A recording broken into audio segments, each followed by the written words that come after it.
6 yil avval aynan shu shirinlikni qilib katta daromadga kirganman. Kelinglar sizlarga ham buni tayyorlanishini ko'rsatib beraman. Idishimizga tuxumlarimizni oqidan sarig'idan ajratib, mikser qilib olamiz.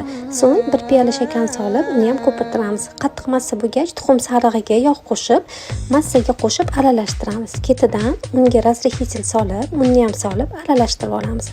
Testimizga quyib, 160 gradusda 20 minutda pishirib olamiz. Massamiz pishguncha krem tayyorlab olamiz. Qaymog'imizga shakar, sgushionka solib, yaxshilab aralashtirib, mikser qilib olamiz.